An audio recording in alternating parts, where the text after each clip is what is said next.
মধ্যপ্রাচ্যের এক সময়ের অন্যতম শক্তিশালী দেশ সিরিয়া। তবে আজকের সিরিয়া যুদ্ধ, ধ্বংসযজ্ঞ আর মানবিক সংকটের আরেক নাম। ৫৪ বছরের স্বৈর শাসনের অবসান ঘটিয়ে যখন বাশার আল আসাদ ক্ষমতা থেকে সরে দাঁড়ালেন, তখন সিরিয়া একটি নতুন ইতিহাসের সাক্ষী হল।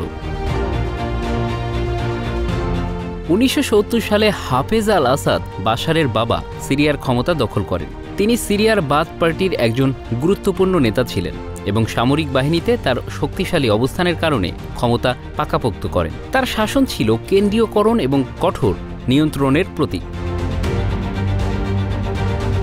হাফেজ আল আসাদের হাত ধরেই সিরিয়ার বাথ পার্টির শাসনযুগ শুরু হয়, যা একাধারে সিরিয়ায় স্থিতিশীলতা এবং ভয়াবহ দমননীতি দুইয়ের প্রতীক হয়ে ওঠে। ১৯৮২ সালে হামা শহরে মুসলিম ব্রাদারহুডের বিদ্রোহ দমনে তার আদেশে যে গণহত্যা চালানো হয়, তাতে ১০ থেকে ২০ হাজার মানুষ নিহত হয়। এই ঘটনা তার শাসনের এক কালো অধ্যায় হিসেবে ইতিহাসে লেখা রয়েছে। ২০০০ সালে হাফেজ আল আসাদের মৃত্যুর পর ক্ষমতার মসনদে বসেন তার পুত্র বাশার আল আসাদ। পেশায় একজন চক্ষু বিশেষজ্ঞ বাশারকে প্রথমে একজন সংস্কারপন্থী নেতা হিসেবে দেখা হলেও ক্ষমতায় আসার পর তিনি তার পিতার মতোই কঠোর নীতি অনুসরণ করেন। বাশারের শাসনের শুরুটা ছিল সংস্কারের প্রতিশ্রুতিতে ভরা, কিন্তু সেই প্রতিশ্রুতি অল্প দিনেই মিথ্যা প্রমাণিত হয়। ২০১১ সালে আরব বসন্তের ঢেউ যখন মধ্যপ্রাচ্যের দেশগুলোকে কাঁপিয়ে তুলেছিল, সিরিয়ার জনগণও তখন গণতন্ত্র ও মানবাধিকারের দাবিতে পথে নামেন। আসাদের শাসনামলে সিরিয়ার গৃহযুদ্ধে লক্ষাধিক মানুষ নিহত হয়েছেন। বিশেষত সাধারণ মানুষের উপর রাসায়নিক অস্ত্র ব্যবহার, বেসামরিক এলাকায় বোমাবর্ষণ এবং বিরোধী দলের উপর নিপীড়ন চালানোর অভিযোগ রয়েছে। জাতিসংঘ এবং মানবাধিকার সংগঠনগুলো তাকে যুদ্ধ অপরাধী হিসেবে বিবেচনা করার দাবি তুলেছে। আসাদের বিরুদ্ধে অভিযোগ, তিনি তার শাসনের বিরোধিতাকারী জনগোষ্ঠী এবং বিদ্রোহীদের বিরুদ্ধে নির্যাতনমূলক নীতি গ্রহণ করেছেন।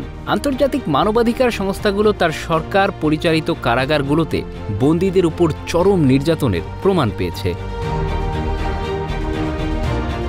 ২০১৩ সালে গৌতা হামলায় সন্নিবেশিত সিরিয়া সরকারের রাসায়নিক অস্ত্র ব্যবহারের অভিযোগ ওঠে। সিরিয়ার সরকার এই অভিযোগ অস্বীকার করলেও আন্তর্জাতিক তদন্তে প্রমাণ মেলে যে সরকারই এই হামলার জন্য দায়ী। বাশার আল আসাদ নিজের ক্ষমতা ধরে রাখতে প্রতিটি নির্বাচনী প্রক্রিয়াকে বিকৃত করেছেন বলে অভিযোগ রয়েছে। তিনি বিরোধী দল এবং স্বাধীন মিডিয়াকে নিষিদ্ধ করে জনগণের বাক স্বাধীনতাকে ক্ষুণ্ণ করেছেন।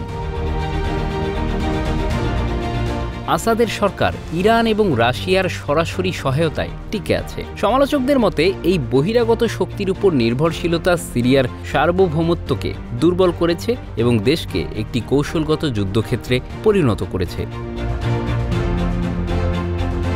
সমালোচকরা দাবি করেন আসাদের শাসনকালে জঙ্গি গোষ্ঠীগুলোর উত্থান এবং সিরিয়ার ভূখণ্ডে তাদের শক্তি বৃদ্ধি ঘটেছে। এর ফলে অঞ্চলটি এক ভয়াবহ সংকটে নিপতিত হয়েছে। আসাদের শাসনের কারণে সিরিয়ার অর্থনীতি সম্পূর্ণভাবে ধ্বংস হয়েছে। যুদ্ধ, দুর্নীতি এবং প্রশাসনিক ব্যর্থতার কারণে দেশটির জনগণ চরম দারিদ্র্যের মুখে পড়েছে। বাশার আল আসাদের পতনের দিনগুলোতে পরিস্থিতি আরও জটিল হয়ে ওঠে। রাশিয়া ও ইরানের সমর্থনে ক্ষমতায় টিকে থাকার শেষ চেষ্টা চালান বাশার। অন্যদিকে বিদ্রোহী গোষ্ঠীগুলো এবং পশ্চিমা দেশগুলোর সমর্থিত বাহিনী তাকে চাপে রাখে। ২০২৪ সালের ৮ ডিসেম্বর সিরিয়ার জনগণের এক দীর্ঘ সংগ্রাম এবং আন্তর্জাতিক চাপে অবশেষে পদত্যাগ করেন বাশার আল আসাদ। তবে তার পতন সিরিয়ার জন্য মুক্তির বার্তা নিয়ে এসেছে কিনা তা নিয়ে আজও প্রশ্ন রয়েছে। Bangla affairs news desk.